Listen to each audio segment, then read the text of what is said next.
My friends, today I come to you with an urgent revelation from the throne of God. A revelation so powerful, yet so overlooked, that the enemy has been using it as a secret weapon against God's children for generations. You use the toilet every day, but do you know it's one of the easiest ways witches attack you? Many of you have experienced sudden chills, mysterious illnesses, or streaks of bad luck after using the bathroom. You've wondered why your business suddenly stalls, why your relationships crumble, or why your health deteriorates without explanation. Today, the Lord has commissioned me to unveil this hidden truth that the enemy doesn't want you to know. The toilet in your home is not just a place of physical cleansing, but a potential portal that witches use to launch spiritual attacks against you and your family. This may sound strange to those without spiritual understanding, but remember what the word says in Hosea 4:6. My people are destroyed for lack of knowledge. Today, that knowledge shall be your deliverance. Satan and his agents have studied human behavior and know that every person, regardless of status or spiritual authority, must use the toilet. They have exploited this necessity by turning it into a vulnerability in your spiritual armor. But God, in his infinite wisdom, has revealed their tactics so we can stand against them in victory. Witches trap your reflection in toilet water, creating a spiritual replica they can manipulate. This ancient technique has been used for centuries, but is now being employed in modern bathrooms across the world. When you look down into your toilet bowl, you may be unknowingly surrendering your image to dark forces. I remember counseling a successful businessman whose enterprises began failing mysteriously. He had prayed, fasted, and sowed seeds, yet nothing changed until the Holy Spirit revealed the source. He was staying in a house owned by someone involved in witchcraft, and every time he used that bathroom, his business suffered setbacks. The Lord instructed him to stop using that particular bathroom, and within weeks, his business began to recover. The demonic altar established in that toilet was severed from his life, and the blessing of God began to flow once more. This is not superstition, beloved. This is spiritual warfare that affects your daily life. When water reflects your face, it creates a temporary mirror. Witches know this and use it to capture your essence. They monitor your activities through these water mirrors and send afflictions directly to you. Many believers are vigilant about protecting their homes, but completely neglect the bathroom, leaving a wide open door for the enemy. The second method witches use is collecting biological materials you naturally leave behind. Every strand of hair and nail clipping that falls into your toilet becomes a potential tool for cursing you. These items contain your DNA, creating a direct spiritual link that witches exploit through sympathetic magic. In the realm of witchcraft, having someone's biological material gives access to their destiny. When these items wash down your pipes, you might think they're gone forever, but witches have supernatural means of collecting them through demonic assistance. They gather these materials and use them in altars dedicated to your destruction. I counseled a woman who kept losing pregnancies inexplicably. Medical doctors found nothing wrong, yet she could not carry a child to term.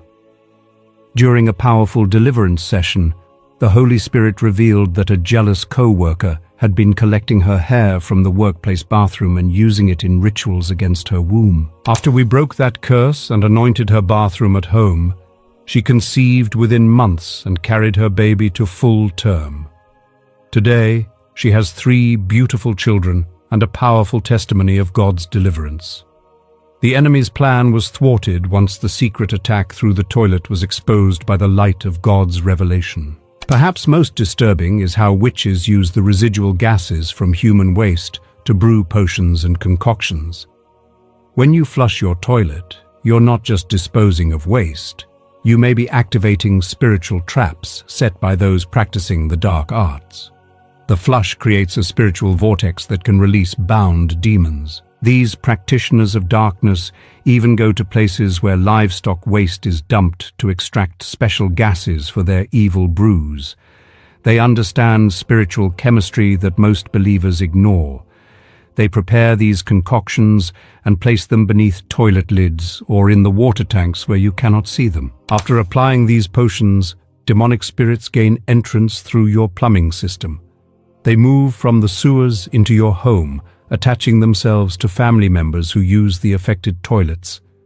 This is why some people experience sudden mood changes, unusual dreams, or inexplicable fears after using certain bathrooms. A minister friend of mine was called to pray for a home where children were having terrible nightmares and seeing strange figures. After seeking God's discernment, he was led to check under the toilet tank lid. There, they discovered strange markings and substances that a former tenant had placed. After cleaning and anointing that area, the family's peace was restored. The Bible repeatedly refers to evil spirits as unclean. This is not coincidental. The toilet is synonymous with uncleanness in the natural realm, making it a perfect corresponding location for unclean spirits in the spiritual realm. Satan always seeks to establish his kingdom using parallel principles to God's creation. In Mark 5, Jesus cast out a legion of demons from a man, and these demons begged to enter swine, unclean animals according to Jewish law. These spirits are attracted to places and things designated as unclean. Your toilet, if not spiritually sanctified, becomes prime real estate for demonic occupation. Many great men and women of God have taught about spiritual house cleansing, but often neglect mentioning the bathroom. Yet, in my years of deliverance ministry, I've discovered that the toilet is actually the first place that needs attention when breaking curses off a home. It is the first point of contact for many demonic influences. I ministered to a young man whose family had experienced a series of untimely deaths. After attending a powerful service where generational curses were broken, the Holy Spirit specifically directed him to anoint his toilet at home. Since that act of obedience over 10 years ago, not a single premature death has occurred in his family. This is not just spiritual theory. It has practical consequences in believers' lives. People have lost valuable possessions, job opportunities, health, and relationships because of these toilet-based attacks. The enemy knows that if he can access your bathroom, he can access every area of your life. A sister in Christ testified how her marriage was on the brink of collapse with constant fighting and misunderstanding. During prayer, God revealed that their master bathroom had become a point of demonic entry. After anointing and sanctifying it according to biblical principles, their relationship was miraculously restored within weeks. Business contracts mysteriously fall through. Health problems defy medical explanation. Children suddenly develop night terrors.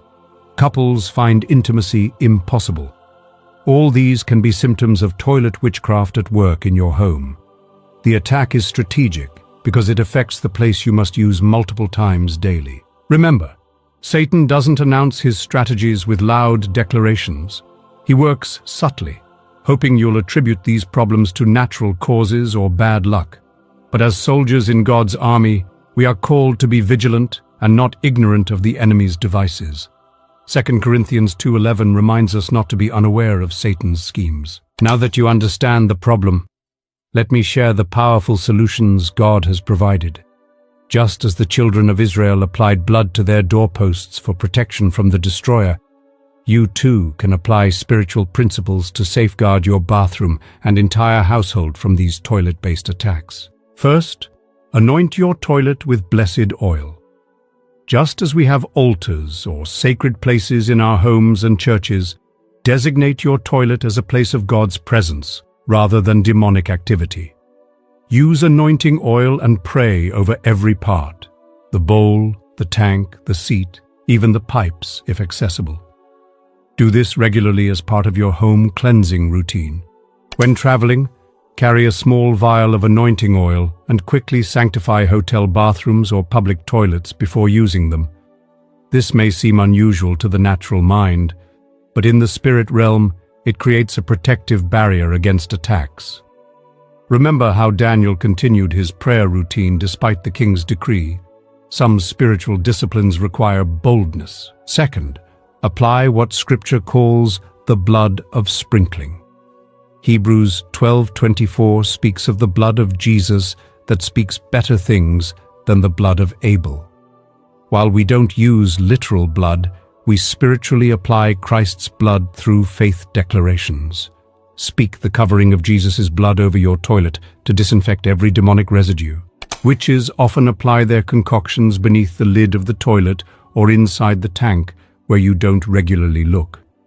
Take authority and declare, "This toilet is covered by the blood of Jesus. Any hex, spell, or curse placed here is neutralized by Christ's finished work on the cross. This bathroom belongs to the kingdom of light, not darkness." Third, make spiritual declarations before using the facilities, especially in unfamiliar places. A simple prayer like, "I sit here in the name of the Father, Son, and Holy Spirit, and I decree there shall be no attack whatsoever in the name of Jesus Christ of Nazareth," establishes spiritual jurisdiction and protection over your vulnerability. Where bathrooms have mirrors, especially in public restrooms, take special care to sanctify these as well. Demonic mirrors treated in occult shrines can serve as portals between dimensions. A quick prayer claiming the covering of Christ's blood over these surfaces prevents them from being used against you spiritually. The power of these protective strategies is confirmed by countless testimonies. A pastor's wife had suffered mysterious gynecological problems for years, despite the best medical care. After learning about toilet witchcraft, she anointed her bathroom and specifically declared healing over her reproductive system. Within 2 months, all symptoms disappeared. A family whose children were constantly falling ill discovered strange symbols etched inside their toilet tank. After removing these, anointing the bathroom, and declaring Scripture promises, the mysterious illnesses ceased completely. Their home became a place of health and peace once this entry point was sealed through faith. A businessman who traveled frequently began anointing hotel bathrooms before use. He noticed that his sleep improved dramatically, and he no longer experienced the strange heaviness and mental fog that had previously affected his business negotiations when on the road. Simple obedience to spiritual principles brought practical results. One mother testified that her teenage son's rebellion and disturbing behavior changed after she discerned a spiritual attack coming through their bathroom. Following prayer and anointing, not only did his behavior improve, but his academic performance soared. What counseling and discipline couldn't accomplish, spiritual warfare achieved. You might wonder how such attacks are possible through plumbing fixtures. Remember that spiritual warfare operates according to principles just as consistent as natural laws. In the spiritual realm, access points are established through corresponding physical locations. The toilet represents elimination and uncleanness, concepts demons readily exploit. Additionally, water is spiritually significant as a conductor of both blessing and cursing. Jesus spoke of living water, while witchcraft often uses water for divination and cursing. Your toilet contains water that witches can enchant from a distance through demonic assistance, creating a spiritual connection to your most private moments. The Bible shows numerous examples of objects carrying spiritual power, both divine and demonic. Moses' rod, Elisha's bones, Paul's handkerchiefs, and even the bronze serpent all conducted spiritual power. Similarly, everyday objects like toilets can become conductors of either divine protection or demonic influence. This is why 1 Thessalonians 5:23 prays for believers to be sanctified, holy, spirit, soul, and body. Your physical environment affects your spiritual condition. Just as the tabernacle required consecration of even its most utilitarian elements, your home, including its bathrooms, requires spiritual dedication to remain under divine protection. Now that the Holy Spirit has revealed this knowledge to you, responsibility comes with it. James 4:17 warns that, "To him who knows to do good and does not do it, to him it is sin." You cannot claim ignorance any longer about this avenue of spiritual attack. Divine revelation demands divine application. When God revealed to Noah the coming flood, immediate action was required to build the ark. When the Israelites were instructed to apply blood to their doorposts, immediate obedience protected them from the destroyer. Similarly, now that you understand toilet witchcraft, immediate spiritual countermeasures are essential. Don't delay in implementing these protective strategies. The enemy hates when his tactics are exposed and will work overtime to make you forget or dismiss this teaching. Act today. Anoint your bathrooms, apply the blood of Jesus through faith declarations, and establish spiritual dominion over every part of your home. Share this revelation with your loved ones as well. Many are suffering under attacks they cannot identify because this knowledge has been kept from them. Be a vessel of deliverance by courageously sharing these truths despite potential ridicule. Remember, Jesus himself was mocked for casting out demons by those without spiritual understanding. Deliverance is not a one-time event, but an ongoing lifestyle. After cleansing your bathroom, maintain vigilance through regular prayer and periodic reapplication of anointing oil. Just as the Israelites needed to reapply the Passover protection annually, your spiritual defenses require maintenance. Establish a habit of praying briefly before using any toilet, especially in unfamiliar locations. This doesn't require elaborate rituals. A simple, "I'm covered by the blood of Jesus," creates instant spiritual protection. Make this as automatic as washing your hands afterward, a spiritual hygiene practice to accompany physical cleanliness. Teach your children age-appropriate versions of these principles. They don't need to understand all the details of witchcraft, but they can learn to pray simple prayers of protection. Children are often more spiritually perceptive than adults, and will adapt easily to these practices when taught as normal aspects of Christian living. When you move into a new home, make bathroom cleansing a priority during your house dedication. Before the furniture arrives, anoint every toilet and declare it sanctified for God's kingdom. Break any curses left by previous occupants and establish new spiritual jurisdiction under the lordship of Jesus Christ. Beloved, ignorance is the enemy's playground, but knowledge activates your deliverance. As Proverbs 11:9 declares, "Through knowledge the righteous are delivered." Now that you understand how witches use toilets to attack you, stand firm in your God-given authority and close this portal of attack permanently. Do not allow embarrassment or skepticism to prevent you from applying these life-changing principles. The enemy would love for you to dismiss this teaching as extreme or unnecessary.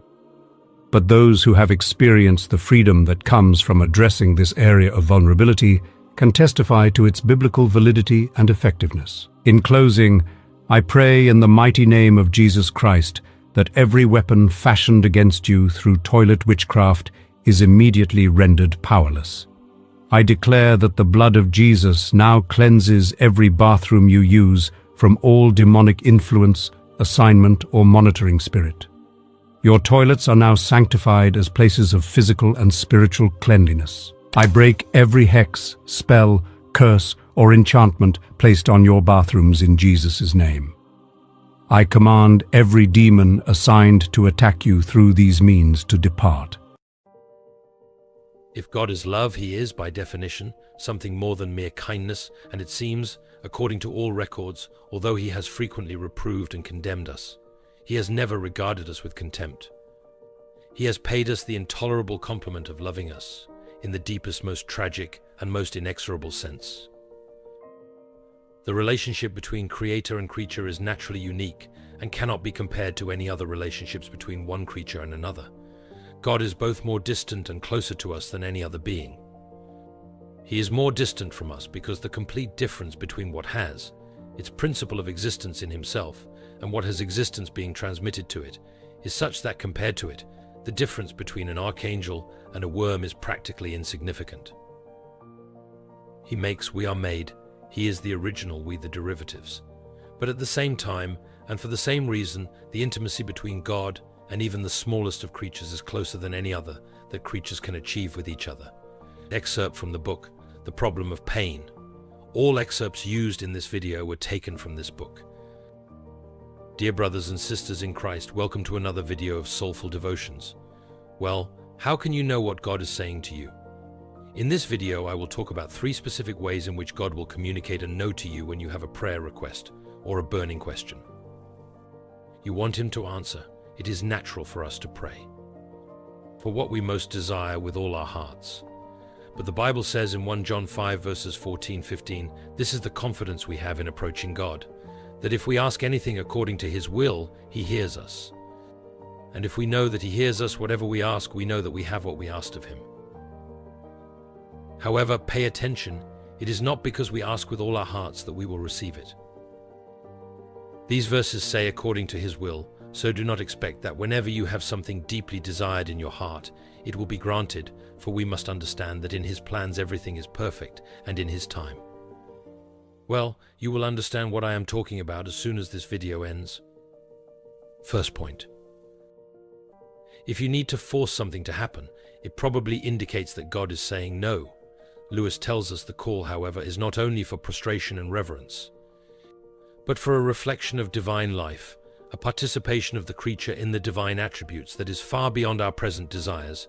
We are invited to put on Christ to become like God. That is, whether we like it or not, God intends to give us what we need, not what we now think we want. I firmly believe that the best things in life are often difficult to achieve and maintain. Marriage, for example, is an incredible gift from God, but it can be very challenging both to obtain and to maintain. Thus, it would not be correct to say that problems in dating automatically mean that God is saying no, and that you should end the relationship. God may be saying that, but He may also not be. Therefore, we face the issue of discerning whether we are forcing our own desires or facing a trial that God has set to exercise our faith and strive for something He wishes to grant us. That is the tricky part. You may be trying to force the situation, or God may be guiding you to work hard and trust Him through the highs and lows of the journey. One way to discern if you are forcing something, or just facing a challenge you need to overcome by God's grace, is to see how it affects your relationship with Him. If you are forcing something that is not God's will, the more you try, the further you will feel from God. On the other hand, when you place your faith in God and overcome a trial or test, it is that experience strengthens your walk with Him, as stated in Psalm 32, verses 8-11. I will instruct you and teach you in the way you should go. I will counsel you with my loving eye on you. Do not be like the horse or the mule, which have no understanding but must be controlled by bit and bridle, or they will not come to you. Many are the woes of the wicked, but the Lord's unfailing love surrounds the one who trusts in Him. Rejoice in the Lord and be glad, you righteous. Sing, all you who are upright in heart. This passage teaches us that God always guides and directs us, but we need to be willing to follow Him without resistance. God does not wish to force us, but wants us to follow Him willingly and joyfully. A sign that you are imposing your own will is the increase of sorrows in your heart. When we truly follow God, we feel His constant love around us. In summary, God is saying no when the only way to move forward is to force your own will. You can distinguish if you are forcing your will or facing a trial by how your efforts impact your relationship with God. If your efforts to achieve something are driving you away from God, instead of strengthening your relationship with Him, this is a clear sign that you are forcing the situation. Second point. If you are manipulating the Word of God to align with your desires, this is a clear sign that God is saying no. Lewis tells us, any consideration of God's goodness immediately threatens us with the following dilemma. On the one hand, if God is wiser than we are, His judgment must differ from ours on many things, not just on good and evil. What seems good to us may not be good in His eyes, and what seems bad to us may not be bad. On the other hand, if God's moral judgment varies from ours, so that white for us may be black for Him, we are saying nothing when we call Him good. For to declare, God is good, while asserting that His goodness is entirely different from ours, would really be to say, we do not know what God is. As Christians, we know that God speaks to us through His Word, and disobeying what is clearly written is something we feel in our conscience. There are times when we ignore the Word of God, but often our sinful nature tries to circumvent this by twisting the Scriptures to make them seem like we are obeying, even when we are actually twisting the words to mean something they do not say. For example, if you are in a serious relationship, but not yet married and desire to have sexual relations before marriage, you may end up twisting what the Bible says about love. You begin to deceive yourself, thinking, well, if we are going to get married in the future, and the Bible says marriage and sex should go together, then it is probably okay to have sexual relations now. In this way, you start manipulating what God's word really teaches. Or perhaps you are facing cultural norms that reject certain behaviors that the Bible clearly condemns. Not wanting to be seen as narrow-minded or critical by your friends, you start reinterpreting the biblical context and story to make it seem like it supports your actions, distorting God's word to avoid facing the convictions it naturally imposes. The Bible warns that the time will come when people will not endure sound doctrine, but will seek teachers to say what their itching ears want to hear, turning away from the truth to follow myths. Often people do not want to outright reject God's word, but want to feel that they are obeying it while continuing to do what they desire. To do this, they seek false teachers who say exactly what they want to hear. If you need to twist and distort God's word to make it say something it does not, in order to get the yes you desire, that is a clear sign that God is actually saying no. Third point, if you are ignoring your own conscience to get a yes, it is likely that God is really saying no. Lewis tells us love may forgive all infirmities and love still in spite of them. But love cannot cease to will their removal. Love is more sensitive than hatred itself to every blemish in the beloved. www. Q. Come his feeling is more soft and sensible than the tender horns of cockled snails. Of all powers he forgives most, but he condones least. He is pleased with little, but demands all. Certainly there are parts of the Bible that are notoriously difficult to interpret, like the book of Revelation or the book of Daniel, and there are many different interpretations of these texts among sincere Christians. However, when it comes to biblical commandments and what is sin versus what is not, the Bible is very clear. Therefore, when you face a decision in life that clearly contradicts what God's word says, you can be sure that, in that case, God is saying, no, do not do that. However, many decisions in life are not directly addressed in the Bible. Sometimes these choices involve moral issues without a direct command in the scriptures, requiring you to weigh and apply biblical teachings to determine the best moral conduct. The most challenging is when you face a morally neutral, yet significant decision. In these cases, it is necessary to discern whether God is saying yes or no, since the Bible does not provide specific guidance. These are the moments when we need to be attentive to the personal guidance of the Holy Spirit, as God often speaks to us through our conscience. For example, buying a new car is not a sin, but how do you decide whether you should really make that purchase? Perhaps you are unsure about the need for a new car, the quality of the vehicle to buy, or whether your current car really needs to be replaced. Maybe God is guiding you to use the money in a different way. In these situations, God often places a conviction in our hearts to give us clarity. Buying a new car is not immoral. If you have the resources and make a prudent choice, God may be allowing that purchase. Or He may be advising you to be content with what you already have and save the money for something more important. When we face personal decisions of this kind, we will rarely find a specific Bible verse telling us exactly what to do. Furthermore, no one else can determine what is the right or wrong choice for you personally. One way to discern if God is saying no is to observe if you need to ignore what you feel the Holy Spirit is guiding you to do, which means denying your own conscience. Well, do you think you were the only one to whom God said no? I would like you to hear the story of Saul as king. This story is found in 1 Samuel 15, verses 1 to 28. Saul was chosen by God to be the first king of Israel, anointed by God, by the prophet Samuel. However, throughout his reign, Saul committed several acts of disobedience against God, culminating in an action that led to his rejection as king. Samuel said to Saul, "I am the one the Lord sent to anoint you king over his people Israel. So listen now to the message from the Lord. This is what the Lord Almighty says. I will punish the Amalekites for what they did to Israel when they waylaid them as they came up from Egypt. Now go, attack the Amalekites and totally destroy all that belongs to them. Do not spare them. Put to death men and women, children and infants, cattle and sheep, camels and donkeys. Then Saul attacked the Amalekites all the way from Havilah to Shur, near the eastern border of Egypt. He took Agag, king of the Amalekites, alive, and all his people he totally destroyed with the sword. But Saul and the army spared Agag and the best of the sheep and cattle, the fat calves and lambs, everything that was good. These they were unwilling to destroy completely, but everything that was despised and weak they totally destroyed. Then the word of the Lord came to Samuel. I regret that I have made Saul king, because he has turned away from me and has not carried out my instructions. Samuel was angry, and he cried out to the Lord all that night. When Samuel reached him, Saul said, "The Lord bless you. I have carried out the Lord's instructions." But Samuel said, "What then is this bleating of sheep in my ears? What is this lowing of cattle that I hear?" Saul answered, "The soldiers brought them from the Amalekites.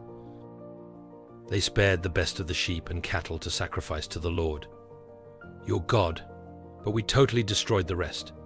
"Enough," Samuel said to Saul. "Let me tell you what the Lord said to me last night." "Tell me," Saul replied. Samuel said, "Although you were once small in your own eyes, did you not become the head of the tribes of Israel? The Lord anointed you king over Israel, and he sent you on a mission, saying, 'Go and completely destroy those wicked people, the Amalekites. Wage war against them until you have wiped them out.' Why did you not obey the Lord? Why did you pounce on the plunder and do evil in the eyes of the Lord?" But Samuel replied, "Does the Lord delight in burnt offerings and sacrifices as much as in obeying the Lord? To obey is better than sacrifice, and to heed is better than the fat of rams. For rebellion is like the sin of divination, and arrogance like the evil of idolatry. Because you have rejected the word of the Lord, he has rejected you as king." Then Saul said to Samuel, "I have sinned. I violated the Lord's command and your instructions. I was afraid of the men, and so I gave in to them. Now I beg you, forgive my sin and come back with me, so that I may worship the Lord." But Samuel said to him, "I will not go back with you. You have rejected the word of the Lord, and the Lord has rejected you as king over Israel." As Samuel turned to leave, Saul caught hold of the hem of his robe, and it tore. Samuel said to him, "The Lord has torn the kingdom of Israel from you today, and has given it to one of your neighbors, to one better than you." With this we can understand the importance of obedience to God and the consequences of disobedience. Saul was rejected as king for disobeying God's clear instructions, and his story serves as a warning to all of us about the necessity of following God's will. Now, dear brothers and sisters in Christ, I would like to invite you to join us in prayer. We may feel frustrated when God says no to us in his way, but remember this, he always reserves his best for us. This prayer is to give us wisdom and patience, to understand that everything is according to the will of our Lord. Dear Heavenly Father, we thank you for your infinite wisdom and love. At this moment, we approach you with humility and reverence, seeking your guidance and peace. Lord, grant us wisdom to discern your ways and strength to accept your will in our lives. Beloved Father, we know that your wisdom is perfect and that your will is always for our good. Help us understand that when we face obstacles and closed doors, it is part of your divine plan. Give us the patience to wait for your timing and the faith to trust that you always know what is best for us. Lord, in moments of frustration and doubt, renew our spirit with your peace that surpasses all understanding. Teach us to see your love in the answers we do not understand, and to find comfort in your constant presence. May we always remember that your no's are acts of protection and care, guiding us to paths of blessings and spiritual growth. God, help us to surrender our desires and plans into your hands, trusting that you have a greater purpose for our lives. May we live each day with the assurance that we are under your divine guidance, and that, even when we do not understand your ways, we are loved by you. Strengthen our faith, Lord, so that we may walk in your light, accepting your will with gratitude and serenity. May our hearts always be open to hear your voice, and our spirits ready to follow your path, knowing that you are our faithful and loving guide. In the name of Jesus, our Savior, we pray. Amen. Thank you for watching the video to the end. It is always an honor to be part of your day, your afternoons, or your nights. I am glad you prayed with us once again, and remember, never be discouraged. God always has the best reserved for you. May God greatly bless you and your family. See you in the next video.